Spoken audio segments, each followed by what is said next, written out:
আজকে নির্মমভাবে হত্যা হয়েছে, সেই হত্যাকারীর সর্বোচ্চ শাস্তি যাতে হয়, যাতে তারা কখনো এ ধরনের সাহস না করে যে একটা হাসির জন্য একটা মানুষের জীবন যেতে পারে।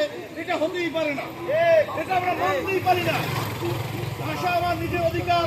ডাক্তাররা বলেন যে হাসলে হাত ভালো থাকে, সেখানে যদি হাসলে আমার জীবন চলে যায় তাহলে এখানে তো আর কিছু করার থাকে না, তাহলে কি হাসিও বন্ধ করে দেবো? তাহলে দেশ কি এভাবে চলে যাবে? স্বাধীনতা দিয়েছি মেয়েদেরকে, তাই বলে এভাবে স্বাধীনতা দেয় নাই যে হত্যাকাণ্ডের মতো তারা ঘটনা ঘটাবে। আসলেই মানুষ মারা যায়। আমি আপনাদের বাড়াবো না, কারণ আমরা মানববন্ধনে এসেছি এর প্রতিবাদ জানাতে। এই প্রতিবাদ জানিয়ে আমরা জানিয়ে দিতে চাই যে সারা বিশ্বের, সারা বাংলাদেশের সকল ছাত্ররা কিন্তু এক। আপনারা এমন করে ভুল করবেন না, ছাত্রদেরকে এত ছোট ভাববেন না।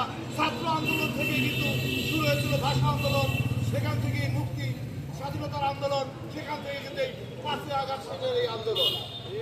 ছাত্রের বাইরে কেউ থাকে না। এই পর্যায়ে আমি সংক্ষিপ্ত আকারে বক্তৃতা দেওয়ার জন্য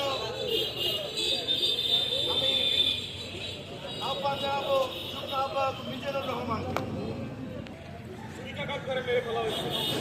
আমরা তার যে আত্মার শান্তি কামনা করতেছি এবং তার আত্মা যাতে শান্তি পায় সেই জন্য সরকারের কাছে অনুরোধ করব, যাদেরকে ইতিপূর্বে গ্রেপ্তার করা হয়েছে, যারা এই সংশ্লিষ্টের সাথে জড়িত, সকলকে সর্বোচ্চ শাস্তি যাতে ফাঁসি দেওয়া হয়। একটা মানুষকে কিভাবে শুধুমাত্র একটি হাসির জন্য মৃত্যুবরণ করতে হয়েছে আমরা দেখেছি। আমরা চাই না এই ঘটনা দ্বিতীয়বার এই দেশে ঘটুক, যেখানে বাংলাদেশ দ্বিতীয়বারের মতো স্বাধীন হয়েছে। এই আমরা এরপর আর কোনো সহিংসতা দেখতে চাই না। আমরা চাই সকলে মিলেমিশে বসবাস করতে। এখানে কোনো অবস্থান থাকতে পারে না, থাকবে না। আমরা এই জেলার ইতিহাস করতে চাই, সহিংসতা নয়। আমরা স্বাধীনভাবে এই বাংলাদেশে বাঁচতে চাই, আর তার জন্য আমরা চাইলে লড়াই করবো। যদি প্রয়োজন হয় আমরা একসাথে অপশক্তিকে রুখে দেবো। ধন্যবাদ সকলকে। ধন্যবাদ মিজানুর রহমানকে। এই পর্যায়ে বক্তৃতা দিয়ে আসছেন সিনিয়র যুগ্ম আহ্বায়ক অ্যাডভোকেট এনামুল হক রাসেল, ক্রিয়া সংস্কৃতি সংগঠন। আপনার খুব বারান্দার পরিচয়ে এখানে দাঁড়িয়ে আছি। আপনারা জানেন বিশ্ববিদ্যালয়ের মেধাবী ছাত্রদল নেতা জাহিদুল ইসলাম পারভেজের নির্মম হত্যাকাণ্ডের বিচার দাবিতে আমরা আজকে এখানে সমবেত হয়েছি। আমরা যদি এরকম একটা নির্মম হত্যাকাণ্ডের বিচার না এই দেশে হয়, আগামী দিনে আবার এরকম অনাকাঙ্ক্ষিত ঘটনা ঘটতে পারে।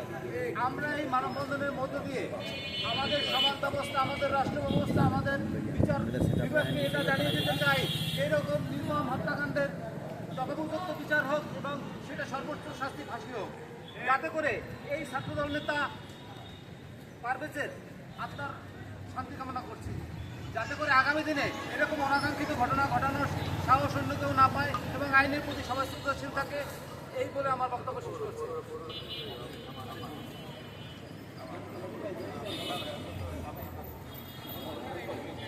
ধন্যবাদ এনামুল হক রাসেলকে। এ পর্যায়ে আপনাদের সামনে কিছু বলার জন্য বিনীতভাবে অনুরোধ জানাচ্ছি পটুয়াখালী সাংস্কৃতিক সংসদের পৌর আহ্বায়ককে। পৌর আহ্বায়ক আরিফ হোসেনকে কিছু বলার জন্য আপনাদের সামনে বিনীতভাবে অনুরোধ জানাচ্ছি। ধন্যবাদ সবাইকে। আসলে আজকে এই মানববন্ধন এই লক্ষ্যে, একটা মানুষ যদি একটা হাসির জন্য তার জীবন দিতে পারে তাহলে এই স্বাধীন বাংলায় বাস করার আমাদের কোনো অধিকার নেই। মানুষ হাসতেই পারে, এই হাসি নিয়ে তো একটা জান যেতে পারে না। একটা জীবনের মূল্য, একটা হাসির মূল্য। এর আগে দেখেছি একটা ছেলেকে পিটিয়ে মেরেছে, নিজের ওর নামটা ভাত খাইয়ে। বুঝছেন? এভাবে যদি চলে, আমরা আজকে এই যে আয়োজন করেছি, এই আয়োজন যাতে এই খুনিদের সর্বোচ্চ শাস্তি হয়, এরা যাতে সবার শিক্ষা হয় যে আসলে এ ধরনের কাজ করলে এর সাজা কি। আমি এই বাংলাদেশ জাতীয়বাদী শক্তির পক্ষ থেকে, এই জিসাসের পক্ষ থেকে আমি আবারও প্রতিবাদ জানাচ্ছি সকলের পক্ষ থেকে। ধন্যবাদ।